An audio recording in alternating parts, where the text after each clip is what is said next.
Hey guys, குயிக்காக இன்றைக்கி ஒரு ஈவினிங் ரொட்டீன் பார்த்துருவோமா? ஈவினிங் காஃபிக்காக பால் வாங்கலான்னு நானும் பாப்பாவும் கடைக்கு போயிருந்தோம்.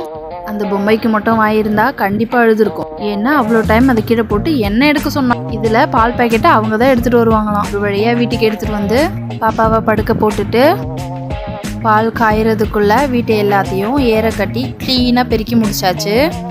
பால் ரெடி ஆயிடுச்சு. நம்ம காஃபி போட்டு எடுத்துகிட்டு போயிடலாம். எடுத்துகிட்டு போன பிஸ்கெட்டில் ஒரு பிஸ்கெட் பாப்பா கிட்ட கொடுத்துருந்தேன். இருக்கிற எல்லா பொம்மையும் விட்டுட்டு அதை எடுத்து விளையாடிட்டு இருந்தாங்க. கையில் கொடுத்தாலாம் சாப்பிட மாட்டாங்களாம். தரையில இருந்து தான் டைரெக்டாக எடுத்து சாப்பிடுவாங்களாமா. இவளை பார்த்துக்கிறதுக்கு ஒரு ஸ்கூலையே பார்த்துக்கலாங்க.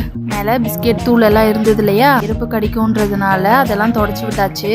மறுபடியும் கொஞ்ச நேரம் 2 பேரும் சேர்ந்து விளையாடிட்டு இருந்தோம். அப்படியே டைம் போனதே கொஞ்சம் கூட தெரியல. அப்புறமா பாப்பா விட்டுட்டு செடிக்கு தண்ணி ஊற்ற போயாச்சு. வாசல் பெருக்கி லைட் போட்டாச்சு. அவ்வளோதான். நாளைக்கு பார்ப்போமா?